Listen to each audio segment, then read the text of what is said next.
panggilan, tapi sedikit muncul dia dari sopan santun tata mahasiswa pada ini. Sebelum saya mengatakan tentang senjata, saya akan mungkin ada sebutan dari kepala sekolah untuk misalnya kebutuhan waktu dan tempat saya silakan kepada diri.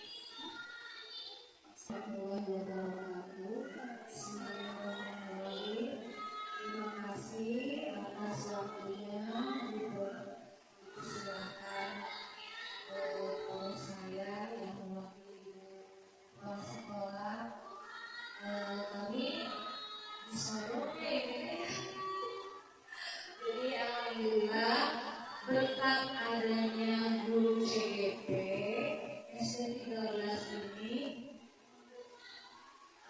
memberikan gambaran untuk kita sebagai guru harus lebih belajar dan belajar lagi untuk mencapai sesuatu yang lebih baik lagi dan lebih memajukan lagi untuk kemajuan SD Negeri 13 ini. Mungkin itu saja ya, Bapak Ibu guru yang CGP. Semoga doa Ibu tetap untuk Ibu dan Bapak tetap semangat, lancar sampai akhir tugasnya. Wassalamualaikum warahmatullahi wabarakatuh. Dengan disiplin positif yang dimana disiplin positif ini merupakan suatu cara penerapan disiplin yang mengajarkan anak atau peserta didik bertanggung jawab dan menentukan kesadaran diri berdasarkan ilmu nilai kebaikannya. Dimana disiplin positif ini adalah tentang adanya kemandirian. Nah, ini sudah bisa bertanggung jawab diri sendiri.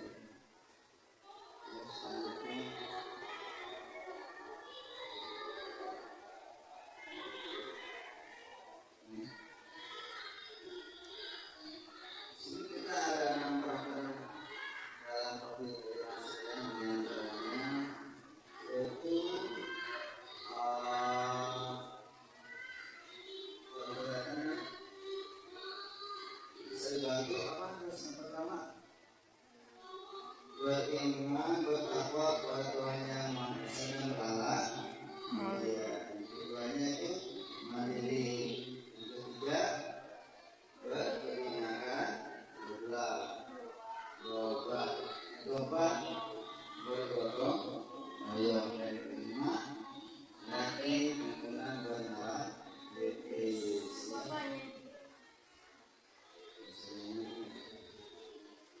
berikutnya motivasi perilaku manusia, di mana motivasi perilaku manusia pada tiga. Yang pertama adalah untuk menghindari ketidaknyamanan atau hukuman. Kenapa anak itu nggak nyaman dengan hukuman?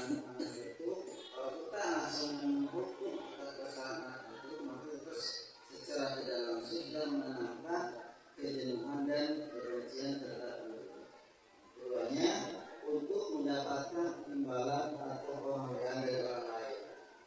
Itu kalau dibiasakan nanti anak misalkan karena berbuat kebaikan dikasih imbalan, itu sesuatu yang dibiasakan. Jadi dengan ucapan sanjungan atau yang motivasi supaya anak itu melanjutkan kebaikan yang lainnya.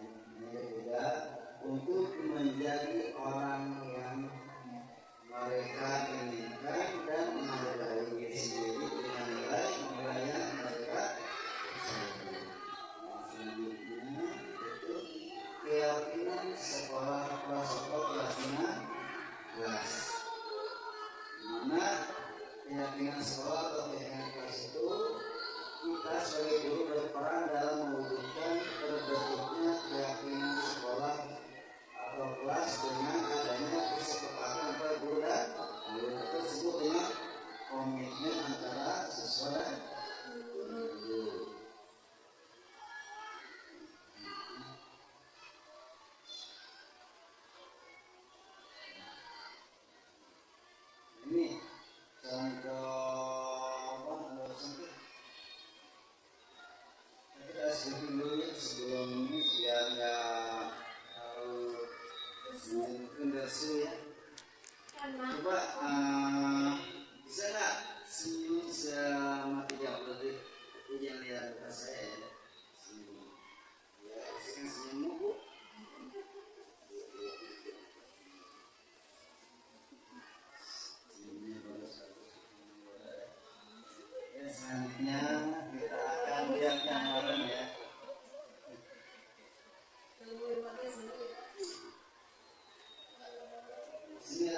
itu sahabat, wakil sahabat.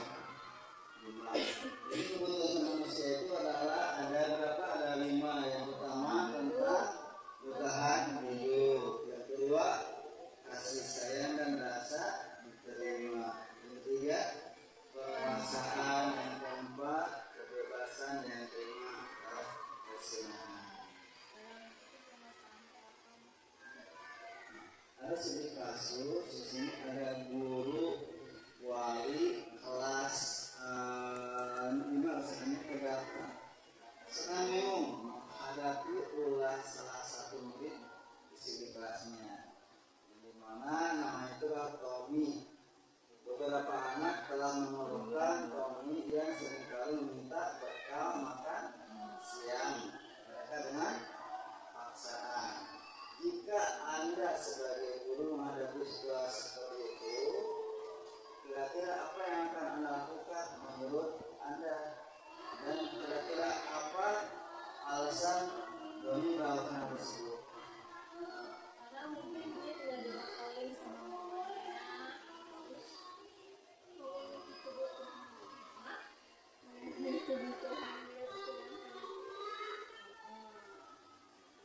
dengan bertanya sama orang tuanya, terus itu merasa lapar begini. jadi dia mencari-cari kemana dengan memaksa. Kira-kira apa yang harus dilakukan gitu memberi sehat, sehat terus sekarang ini kasih ke mamanya, dikasih tahu bahwa Tommy harus dikasih jangan sampai minta-mintalan. ada komunikasi antara kedua orang tuanya mengenai anak didiknya sama orang tuanya, bahwa kalau di kelas itu dia itu memaksa minta makan sama temannya, padahal itu orang Yang tuanya. baik harusnya dinasihati dengan cara yang baik sama gurunya dan berkomunikasi yang tadi itu sama orang tuanya bahwa tolonglah dibekelin gitu, sedikit sampai mengganggu temannya yang lain. Musiknya ada jadi anak-anak merasa nyaman kalau ada anak seperti itu ya. Di sini alasan Tommy itu kendalanya itu lapar dan orang tuanya tidak membawakannya makan. Itu alasannya, salah satu alasannya. Kenapa dia meminta makanan temannya dengan maksa.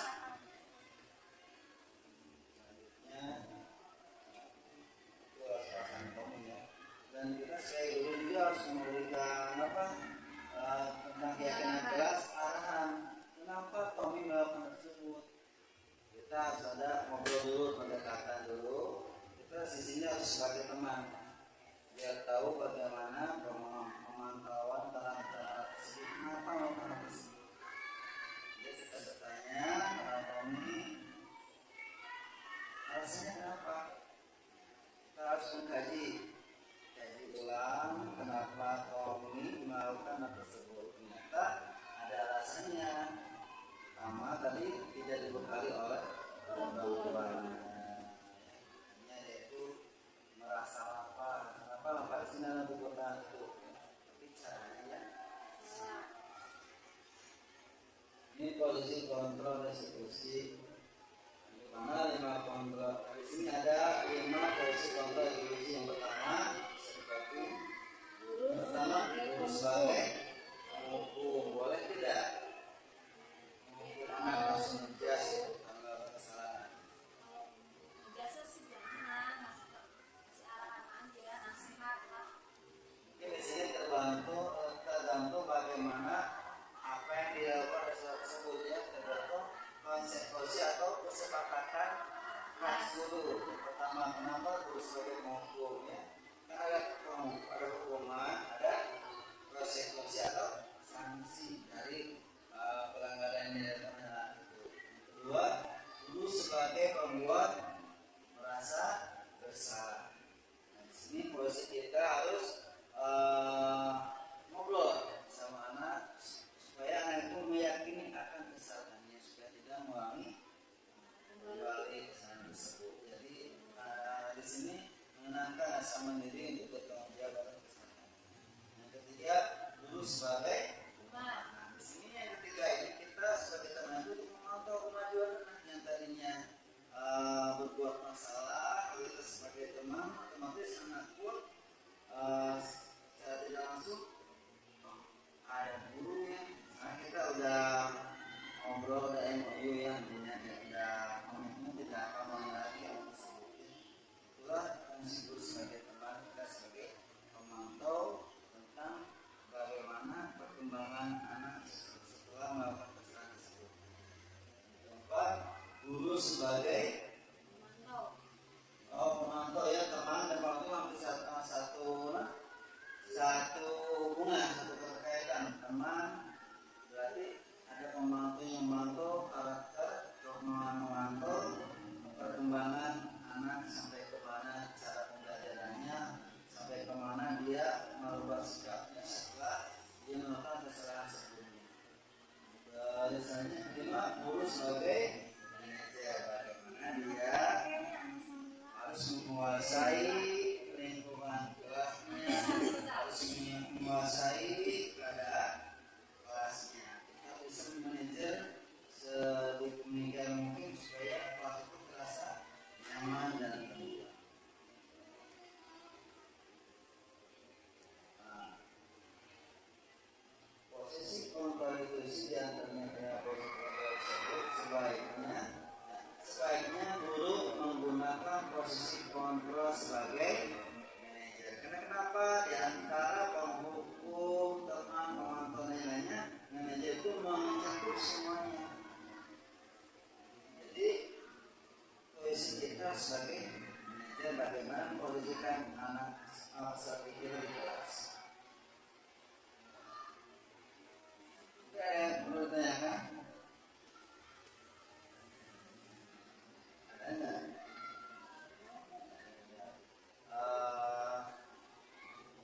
Selanjutnya, ini posisi kontrol restitusi. Selain itu, posisi manajer mengacu pada restitusi yang dapat menjadikan murid sebagai manajer bagi dirinya sendiri sehingga dapat tercipta identitas positif pada diri murid. Sebelum kita memberikan ada komitmen atau keyakinan kelas di kelas kita dari diri kita dulu sebelum ke siswa. Kita harus jadi guru yang dirindukan, guru yang menjadi contoh buat anak-anak.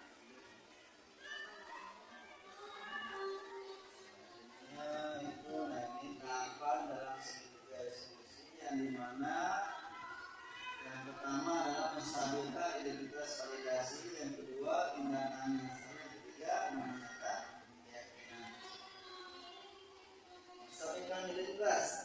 Menstabilkan identitas yaitu dilakukan berdasarkan prinsip bahwa membuat kesalahan adalah bagian dari proses pembelajaran yang akan menggeser identitas gagal ke arah identitas sukses atau berhasil. Menstabilkan identitas berdua salah itu hal sudah biasa yang manusiawi, tidak ada manusia yang sempurna.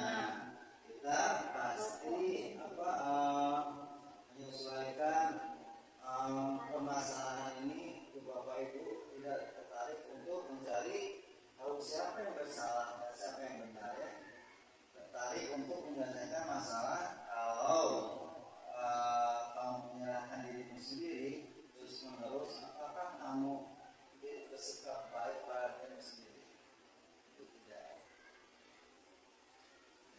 Selanjutnya, validasi tindakan yang salah, di mana tindakan yang salah dilakukan berdasarkan prinsip bahwa setiap perilaku berupaya memenuhi suatu kebutuhan tertentu, yang dimana sehingga guru atau orang tua akan bergeser dari pemikiran stimulus respon menjadi proaktif serta akan lebih mengenali dan mengetahui kebutuhan atau anak. Jadi kita sudah kerjasama melakukan perhatian karena yang lebih tahu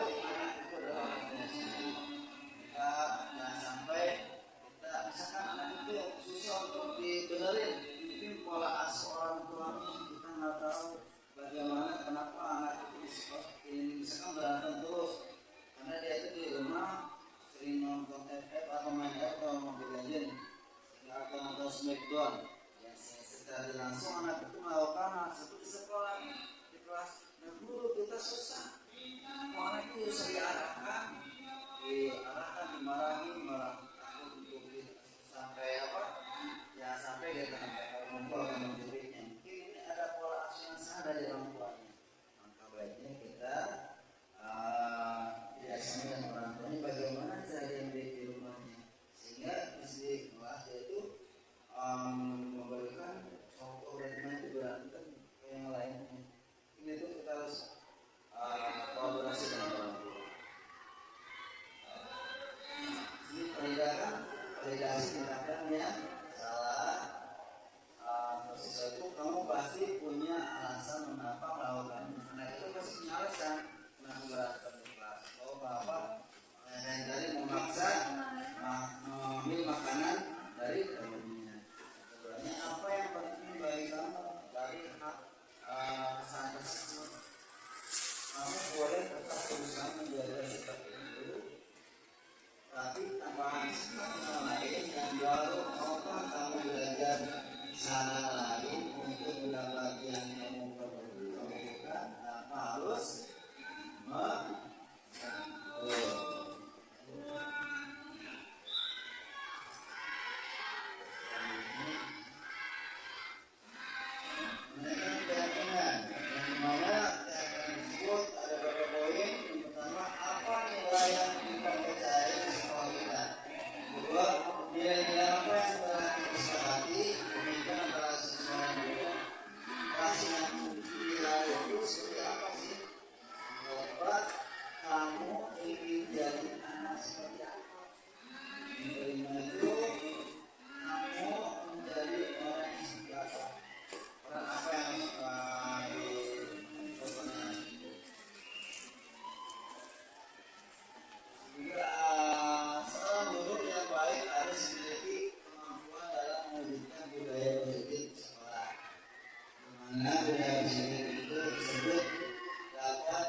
kenapa nangis?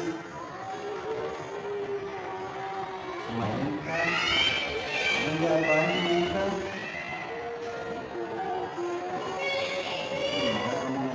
Ya, kenapa? Misalnya, kamu tahu nggak ya perbuatan baik atau enggak? Kita bagi. Mau di mana lebih?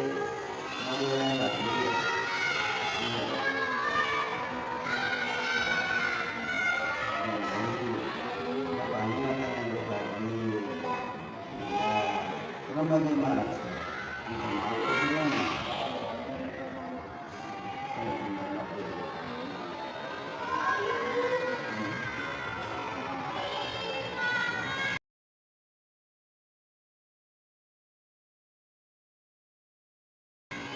Assalamualaikum, perkenalkan nama saya Intan Lina Oktaviani, kelas 5. Saya senang belajar dengan Bapak Asep Dedi karena ketika saya melakukan kesalahan, Bapak tidak menghukum tetapi memberi nasihat. Saya menyadari mengejek teman itu tidak baik dan saya akan menghargai teman saya.